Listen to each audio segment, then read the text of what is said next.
नमस्कार.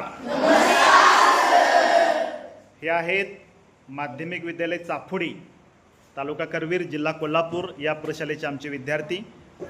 आणि या वर्गातील आमचा एक होतकरू विद्यार्थी विराज सावंत हा आज आपल्याला जिओजिब्रा या सॉफ्टवेअरमध्ये त्रिकोणास शिरोलंब काढणे ही रचना करून दाखवणार आहे.